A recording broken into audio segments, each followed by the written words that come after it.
আজকে নাটোর জেলার একটা বিখ্যাত এলাকা যেটাকে আমরা চলন বিল বলে চিনি, সেই চলন বিলের একদম মাঝখানে বলা যায়, বা এমন এক জায়গায় আমরা বসে প্রোগ্রাম করছি, দূর থেকে চারিদিকে চলন বিলের একটা ছাপ আমরা খুঁজে পাচ্ছি।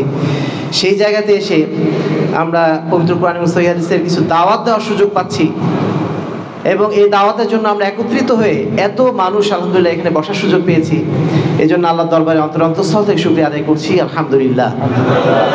দরুদ ও সালাম বর্ষিত হোক শেষ নবী আহমদ মুস্তফা মুহাম্মদ মুস্তফা সাল্লাল্লাহু আলাইহি ওয়াসাল্লামের প্রতি, যার আদর্শকে সমাজের বুকে ছড়িয়ে দেওয়ার জন্য আমাদের এই সার্বিক প্রয়াস। সম্মানিত উপস্থিতি, আজকে যে এই মাদ্রাসায় আমরা বসে আছি, আজকে এখানে ঢোকার আগ পর্যন্ত আমার জানা ছিল না যে এটা আহলে হাদিসদের কোনো প্রতিষ্ঠান, অথচ এই রাস্তা দিয়ে আমি অসংখ্যবার গিয়েছি, অসংখ্যবার এই মাদ্রাসা আমার চোখে পড়েছে। আমি ভেবেছিলাম এটা সম্ভবত ব্রেলভিদের কোনো প্রতিষ্ঠান। কেন ভেবেছিলাম? কারণ মসজিদুত তাকওয়ার নিচে লেখা ছিল, এই দিক দিয়ে লেখা আছে যে আহলুস সুন্নাহ ওয়াল জামা। বাংলাদেশে আমরা আহলুস সুন্নাহ ওয়াল জামা মানে আহলুস সুন্নাহ ওয়াল জামা বা আহলুল হাদিসদের বুঝি না। আমরা কি বুঝি? যারা মাজারে যে ঘুরে বেড়ায়, যারা মাজার পূজা করেন, তাদেরকে আমরা আহলুস সুন্নাহ ওয়াল জামা বলে বুঝি। সম্পূর্ণ উল্টা।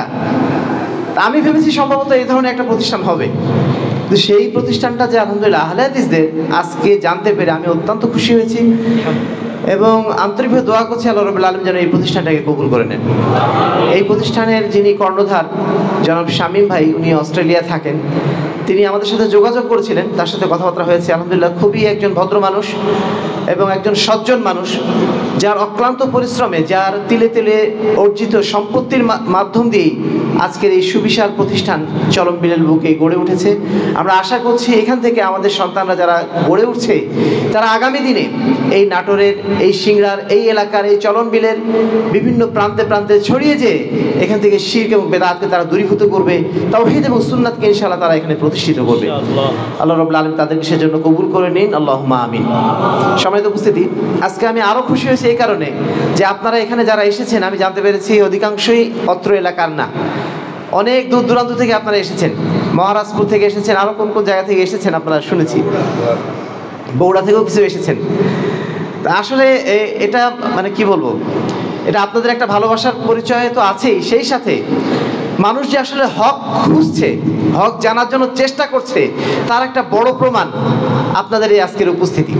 আপনারা নিজ এলাকা ছেড়ে এখানে এসেছেন একটাই উদ্দেশ্য, দিন সম্পর্কে কিছু জানবেন, সঠিক কথা কিছু শুনবেন, এবং সর্বশেষে আজকে যে প্রশ্নোত্তর পর্ব হলো, সেখানে আমাদের শেখের কাছে আপনারা যে প্রশ্নগুলো করেছেন, ম্যাক্সিমাম প্রশ্ন কিন্তু বর্তমান সমাজ ঘনিষ্ঠ, বর্তমান রাজনীতি নিয়ে আপনারা প্রশ্ন করেছেন। তার মানে এই বিষয়গুলো আপনারা জানতে চাচ্ছেন এবং জেনে আপনারা সেটা আপনাদের জীবনে আমল করতে চাচ্ছেন।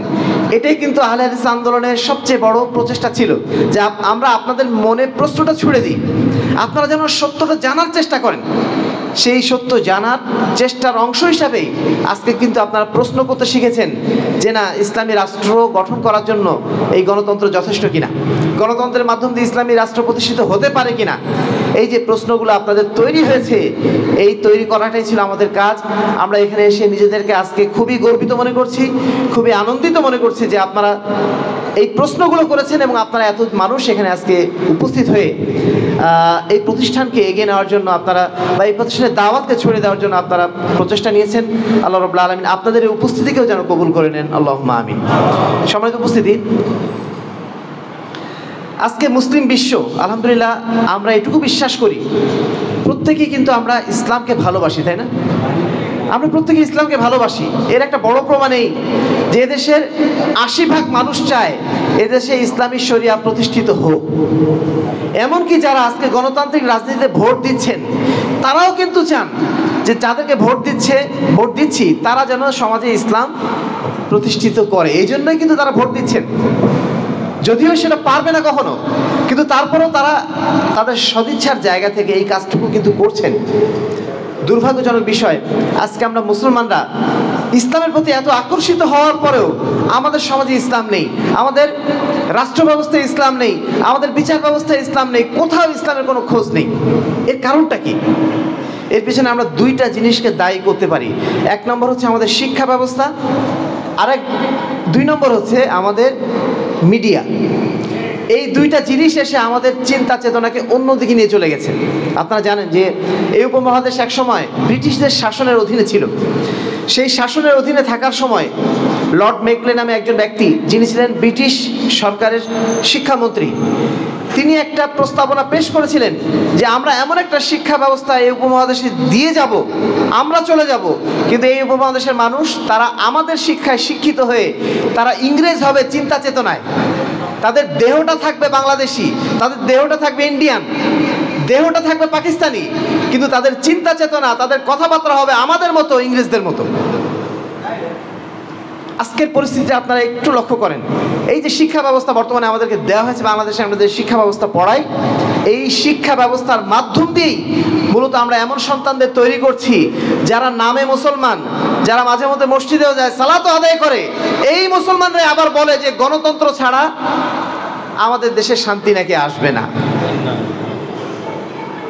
মুসলমান সে ইসলামে বিশ্বাসী, সে জানে আল্লাহর আইন দিয়েই সমাজ চালাতে হবে। ওই মুসলমানের মুখ দিয়ে আমরা বের হতে দেখছি যে গণতন্ত্র ছাড়া কোনো উপায় নাই। এমনকি যারা ইসলামী রাজনীতি বর্তমানে করছেন, তারাও কি বলছেন? ডাকসুর যে নির্বাচনটা হলো, জাকসুর যে নির্বাচন হলো, সেই নির্বাচন হওয়ার পরে তারা বলছেন যে এখানে গণতন্ত্রের জয় হয়েছে, গণতন্ত্রের জয় হওয়ার কারণেই তারা নাকি নির্বাচিত হয়েছেন। বলুন নাউজুবিল্লাহ মিন যালিক। সম্মানিত উপস্থিতি, এর মাধ্যম দিয়ে আমরা কি বুঝতে পারি? আমরা মুসলমান, কিন্তু আমাদের মুখ দিয়ে গণতন্ত্রের প্রশংসা উচ্চারণ করিয়ে নিচ্ছে কে? পশ্চিমারা করিয়ে নিচ্ছে। আমাদের শিক্ষা ব্যবস্থার মাধ্যম দিয়ে, মিডিয়ার মাধ্যম দিয়ে তারা এমনভাবে আমাদেরকে প্রশিক্ষিত করে রেখেছে যে আমরা মুসলমান বটে, টুপি মাথায় দিয়ে বসে আছি বটে, কিন্তু আমরা তাদেরই গুণগান গাচ্ছি, তাদের যে সিস্টেম সেইগুলোর পক্ষে আমরা কথা বলছি। এবং শুধু তাই না, এর পক্ষে আমরা যুক্তি দিচ্ছি যে না, বর্তমান যুগে এটা ছাড়া উপায় নাই। আরো যুক্তি দিচ্ছি যে না, গণতন্ত্র এবং নির্বাচন আলাদা, গণতন্ত্র আমরা মানি না, আমরা নির্বাচন মানি। এই সমস্ত কথাগুলো মাশাআল্লাহ শয়তান আমাদের শিখিয়ে দিয়েছে। আমাদের শিক্ষা ব্যবস্থা, আমাদের মিডিয়া সবগুলো আমাদের শিখিয়ে দিয়েছে এবং আমরা সুন্দরভাবে হুবহু মুখস্থ করে রেখেছি এগুলো। আর যখন আমরা আহলে হাদিসরা, বিশেষ করে আহলে হাদিস আন্দোলন বাংলাদেশ যখন এই কথাগুলো সমাজের বুকে তুলে ধরার চেষ্টা করছে যে প্রচলিত গণতন্ত্রের মাধ্যম দিয়ে কোনো অবস্থাতেই এই সমাজকে ইসলামী সমাজে পরিণত করা সম্ভব নয়, সেই সময় আমাদের ভাইরা হাস্যরস করছে যে এরা এই সমাজের লোক না, এরা বাইরের লোক, এদের দ্বারা কিছুই হবে না। আমরা সারা বাংলাদেশের মানুষ রাজনীতির সাথে জড়িত, সারা বাংলাদেশের মানুষ গণতান্ত্রিক রাজনীতির সাথে জড়িত, আর এরা চুপচাপ বসে থাকে। আর এই কারণে কিন্তু এখন প্রশ্ন আসলো যে গণতান্ত্রিকভাবে সবাই ভোট দিচ্ছে, রাজনীতি করছে, আহলে হাদিসের রাজনীতিটা কি? এখনো পর্যন্ত আমরা আহলে হাদিসের রাজনীতি বুঝলাম না। ইসলামের রাজনীতিটা কি? ইসলামের রাজনীতি হচ্ছে কুলু লা ইলাহা ইল্লাল্লাহ তুফলিহু, তোমরা বলো যে আল্লাহ ছাড়া কারোর আইন মানা যায় না, আল্লাহ ছাড়া কারোর আইন আমরা মানবো না, আল্লাহর আইন ছাড়া একজন মুসলমান কারোর আইন বাস্তবায়ন করতে পারে না। এটাই তো আমাদের রাজনীতি। এই কথাটাই তো আমরা বলছি। আপনি ইসলামের রাজনীতি বোঝেন নাই। ইসলামের রাজনীতি তো আল্লাহর আইন, ইসলামের রাজনীতি ইসলামী খেলাফত, ইসলামের রাজনীতি তো ইসলামী শাসনতন্ত্র। গণতন্ত্র কি কখনো ইসলামী রাজনীতি হতে পারে? যেই ব্যক্তি নিজেকে মুসলমান দাবি করেছে, যে আল্লাহর সামনে মাথা নত করেছে, সে কি মানুষের তন্ত্র বাস্তবায়ন করার জন্য একটা মুহূর্ত সময় দিতে পারে? দিচ্ছে কেন? সে আসলে বুঝতেই পারে নাই, সে বোঝেই নেই যে এটা আসলে মানুষের তন্ত্র প্রতিষ্ঠা করার জন্য আমি কাজ করছি। যেমনভাবে আমাদের অনেক ভাই, ওই যে আমাদের শেখ বলে গেলেন একটু আগে যে আমরা এখন ইসলামী ব্যাংকে যাচ্ছি, তাই না? ইসলামী ব্যাংকে কেন যাচ্ছি? আমরা চিন্তা করছি এই ব্যাংকে অন্তত আশা করা যায় সুদ নাই, এই চিন্তা করে আমরা যাচ্ছি, তাই না? কিন্তু আসলে সেখানে কি সুদ আছে না নাই? ব্যাংক মানেই সুদের জায়গা। ব্যাংকের আবিষ্কারই করা হয়েছিল সুদকে কিভাবে সিস্টেমেটিক ভাবে সমাজে প্রতিষ্ঠিত করা যায়, এই জন্য ব্যাংকের আবিষ্কার। ব্যাংকের আবিষ্কার কারা করেছিল জানেন আপনারা? ব্যাংকের আবিষ্কার কারা করেছিল? ইহুদিরা করেছিল। ইহুদিরা পৃথিবীর সবচেয়ে নিকৃষ্ট সুদখোর। তারা তাদের সুদি সিস্টেমটাই চালু করার জন্যই প্রথম এই ব্যাংকিং সিস্টেম চালু করে। সেই ব্যাংকিংকে আমরা যদি ইসলামী নামও দেই, তবুও সেখানে সুদি কারবার বন্ধ করার কোনো সুযোগ নেই। ব্যাংকিং সিস্টেমটাই এরকম। আপনি যে কোনো ব্যাংকারকে জিজ্ঞেস করেন যিনি ইসলামী ব্যাংকে চাকরি করেন যে ইসলামী ব্যাংক কি শতভাগ সুদমুক্ত? জাস্ট এই প্রশ্নটা তাদেরকে করবেন, আমাদেরকে করার দরকার নেই। যারা ইসলামী ব্যাংকে দায়িত্বে আছেন তাদেরকে জিজ্ঞেস করবেন ইসলামী ব্যাংক কি শতভাগ সুদ মুক্ত? তারা কি বলবেন? তারা বলবেন আমরা চেষ্টা করছি। শতভাগ সুদমুক্ত করার চেষ্টা করছি, একটু ঘুরিয়ে উত্তর দেবেন। তারা কখনো এই কথা বলার সাহস রাখেন না যে ইসলামী ব্যাংক শতভাগ সুদমুক্ত, কখনো বলতে পারবেন না। তারা এটুকু বলবেন আমরা চেষ্টা করছি, অন্য ব্যাংকের তুলনায় তুলনামূলক একটু কম আছে, কিন্তু সুদ তো আছে। পেশাব কম হোক আর বেশি হোক, আপনার গায়ে লেগে থাকলে সালাত হবে? তো সুদ কম খান আর বেশি খান একই তো ব্যাপার। আমরা এখন ব্যাংকে কেন টাকা রাখি? ওই যে বাধ্য হয়ে, একান্ত উপায় নেই, এই জন্য। টাকা রাখবো কোথায়? রাখার জায়গা নেই বলে আপাতত রাখি আমরা, কিন্তু আমরা সেখান থেকে লাভ নিতে নিষেধ করি, আমরা সেখান থেকে কোনো ফায়দা নিতে নিষেধ করি, কারণ ফায়দা মানেই সেখানে সুদ। সে ফায়দা আপনারা নেবেন না, তবে টাকার নিরাপত্তার জন্য সেখানে রাখতে পারেন, সেটা আপাতত একটা নিরাপত্তার জন্য। এছাড়া আমাদের যেহেতু উপায় নেই।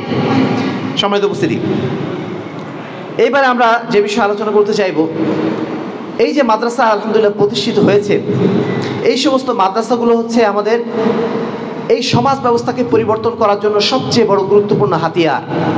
আমরা আগেই বলেছি, এই সমাজকে নষ্ট করেছে কে? আমাদের শিক্ষা ব্যবস্থা। এই সমাজকে নষ্ট করেছে আমাদের মিডিয়া।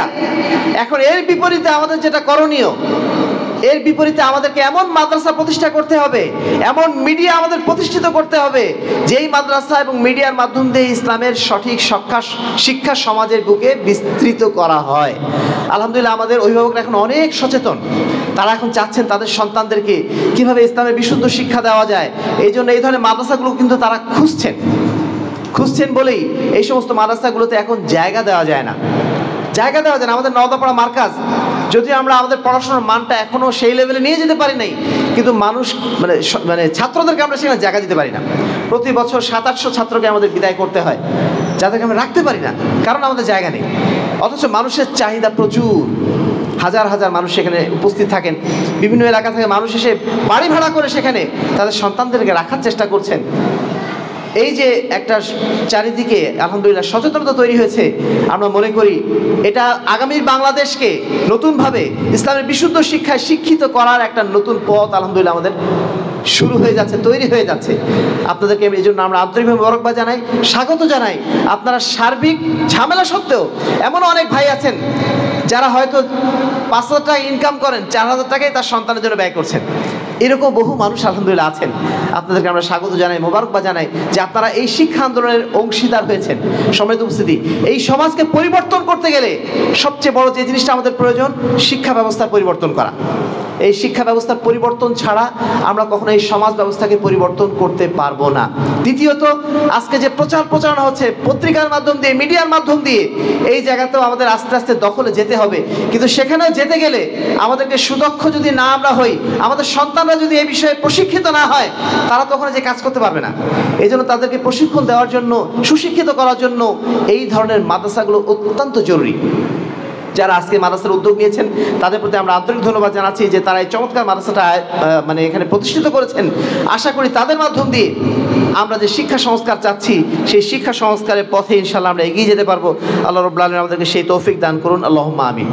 সম্মানিত উপস্থিতি, এখানে যারা আছেন তাদের উদ্দেশ্যে আরেকটা কথা বলে আমি অন্যদিকে চলে যাব, যে অনেকেই এসেছেন বিভিন্ন এলাকা থেকে, হয় মহারাজপুর হোক, নাটোর সদর হোক বা বগুড়া হোক, বিভিন্ন এলাকা থেকে লোকরা এসেছেন। আপনাদের প্রতি আমাদের আহ্বান থাকবে যে আপনারাও আপনাদের এলাকায় এই ধরনের শিক্ষা প্রতিষ্ঠানগুলো গড়ে তোলার চেষ্টা করবেন। যেখানে আপনার শিক্ষা প্রতিষ্ঠান নাই, সেখানে অন্তত পক্ষে ক্লাস 5 পর্যন্ত শিক্ষা প্রতিষ্ঠানগুলো গড়ে তোলার চেষ্টা করবেন। এটাকে আমরা পারবো না ইনশাআল্লাহ? আমি জানি এটা অত্যন্ত কঠিন কাজ। আপনারা ইনশাআল্লাহ বলেছেন, সেটা অত্যন্ত দুর্বল কণ্ঠে বলার পক্ষে কারণও আছে। কারণ একটা মাদ্রাসা প্রতিষ্ঠা করা, বিশেষ করে আহলে হাদিস মাদ্রাসা প্রতিষ্ঠা করা অত্যন্ত কঠিন কাজ। কারণ শিক্ষক পাওয়া যায় না, ভালো যে শিক্ষক নিয়ে আসবে সেই শিক্ষক পাওয়া যায় না। তারপরে দানশীল ব্যক্তিও আমাদের মধ্যে কিছুটা মনে হয় কম, আল্লাহ ভালো জানেন। সেই কারণে একটা মাদ্রাসা প্রতিষ্ঠা করা অত্যন্ত কঠিন। তারপরও আমরা এটুকু অন্তত বলতে চাইব, যেভাবে ব্র্যাক প্রতিষ্ঠান করছে, যেভাবে সারসিনা মাদ্রাসা, নাম শুনেছেন আপনারা? সারসিনা মাদ্রাসার অধীনে বাংলাদেশে নাকি 43,000 প্রতিষ্ঠান আছে। 43,000 প্রতিষ্ঠান। আমাদের হাদিস ফাউন্ডেশন শিক্ষা বোর্ডের আন্ডারে মাত্র 180টা প্রতিষ্ঠান, আর ওনাদের আছে সারা বাংলাদেশে 43,000 প্রতিষ্ঠান। এই মাদ্রাসাগুলো থেকে কি শিক্ষা দেওয়া হচ্ছে বলেন? এই মাদ্রাসাগুলোতে তাওহীদের শিক্ষা দেওয়া হয় নাকি সুন্নাতের শিক্ষা দেওয়া হয়? কিসের শিক্ষা দেওয়া হয়? শিরকের শিক্ষা অথবা বিদআতের শিক্ষা। আমরা চাই অন্ততপক্ষে ক্লাস 5 পর্যন্ত ফাউন্ডেশনটা ছাত্রদের গড়ে উঠুক, ছাত্রীদের গড়ে উঠুক, তারা যেন এইখান থেকে ইসলামের বিশুদ্ধ শিক্ষাটা শিখে যেতে পারে। এই সুযোগটা যেন আমরা সাধ্যমতো তৈরি করার চেষ্টা করি। এটা আমাদের জন্য একটা জরুরি কর্তব্য বলে মনে করি, যদি আগামী সমাজকে আমরা পরিবর্তন করতে চাই। যদি সমাজ ব্যবস্থা এইভাবে যেভাবে চলছে এভাবেই চলুক, এটা যদি চাই তাহলে তো একভাবে চললেই হলো। কিন্তু যদি আমরা সমাজ ব্যবস্থাকে পরিবর্তন করতে চাই, এই শিক্ষা ব্যবস্থা পরিবর্তন করা ছাড়া আর দ্বিতীয় কোনো পথ আমাদের জানা নেই। এই বিষয়ে আমাদেরকে সার্বিকভাবে ভূমিকা নেওয়ার জন্য আমি বিশেষভাবে অনুরোধ করছি।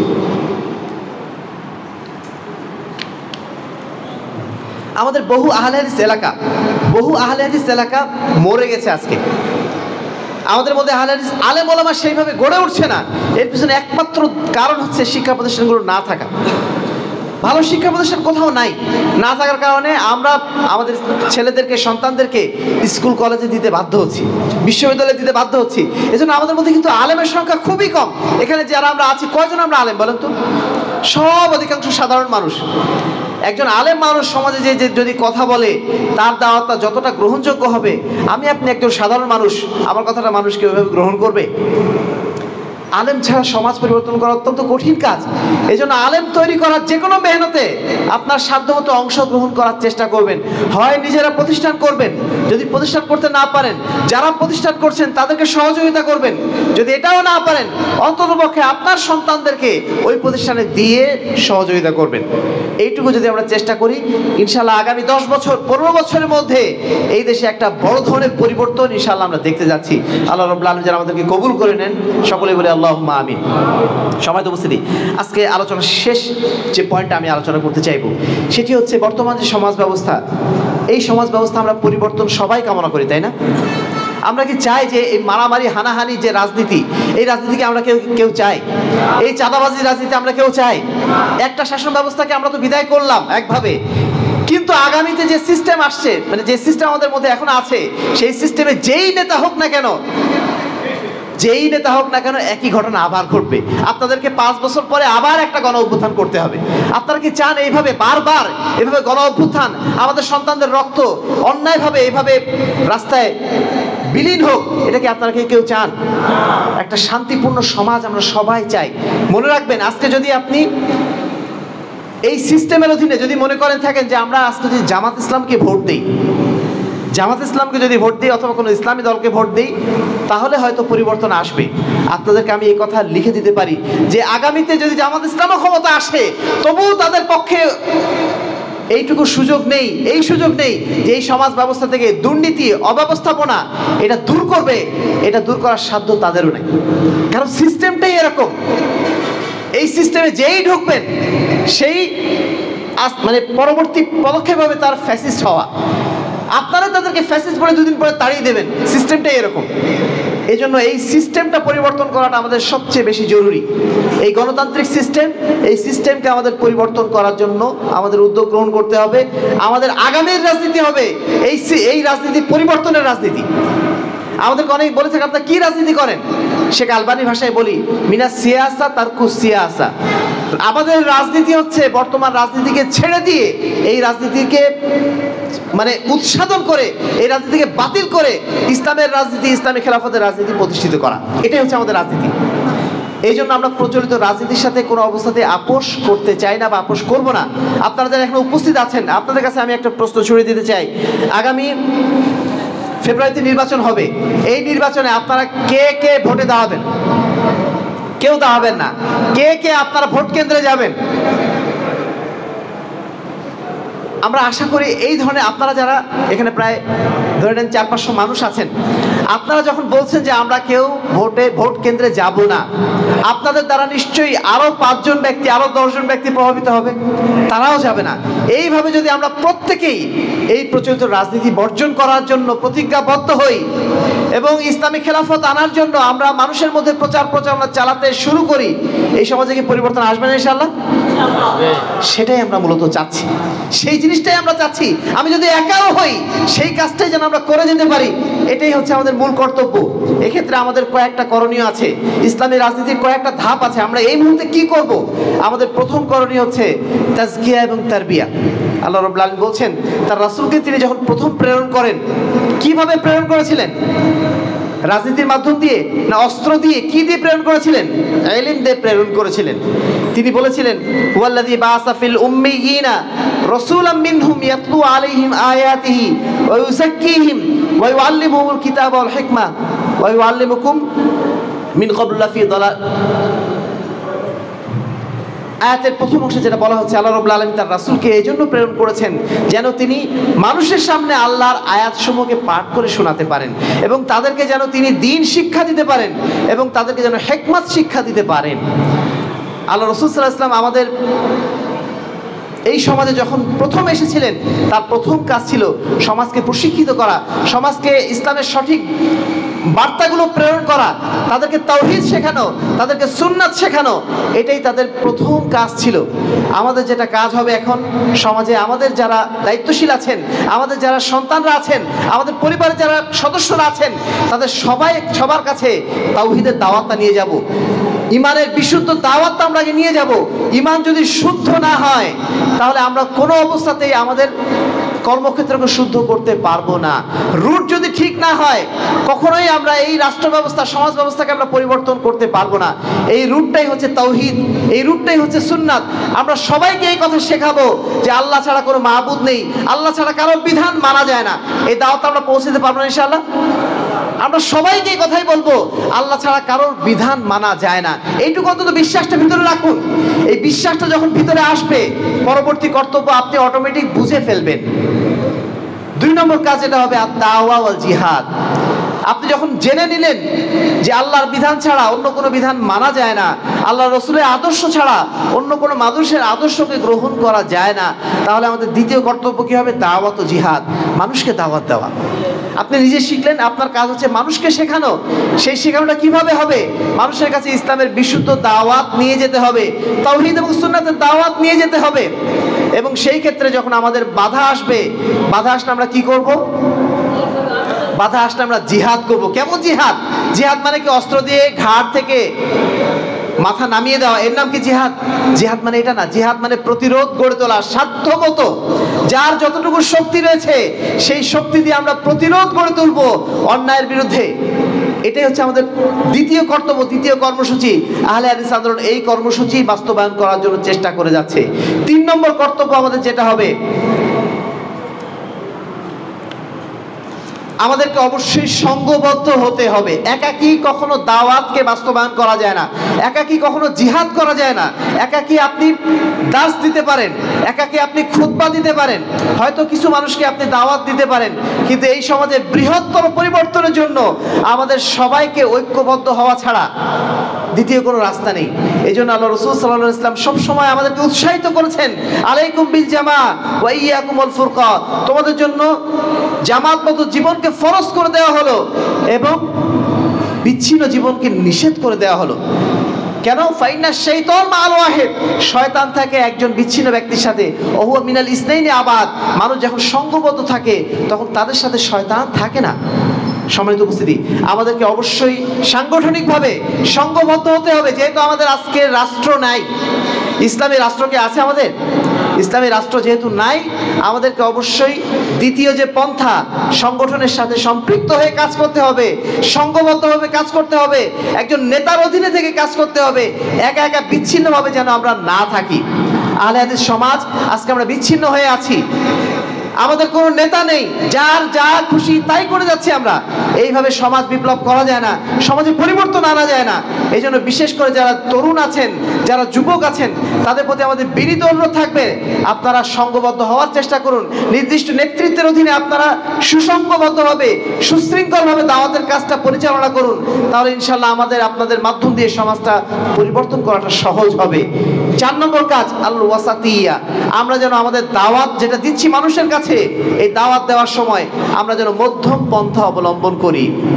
আমরা যেন এটা মনে না করি যে এই রাষ্ট্রে যখন আমরা ইসলাম নাই অতএব এখানে আমরা থাকবো না, অন্য কোথাও হিজরত করে চলে যেতে হবে। এই কথা যদি বলেন তাহলে এই বাংলাদেশকে পরিবর্তন করবে কারা?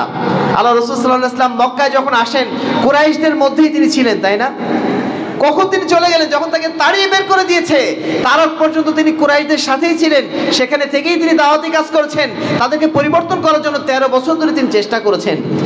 আমাদেরকে আল্লাহ রাব্বুল আলামিন এই জমিনে পাঠিয়েছেন, আমাদেরকে এই জমিনেই থাকতে হবে, এই জমিনকে পরিবর্তন জন্য আমাদের সাধ্যমতো চেষ্টা করতে হবে। এটা আমরা বললে চলবে না যে এই সমাজ নষ্ট হয়ে গেছে আমি থাকবো না, কিন্তু এই সমাজকে নষ্ট হয়ে গেছে বলে আমি যদি চলে যাই, এই সমাজকে সংস্কার কারা করবে?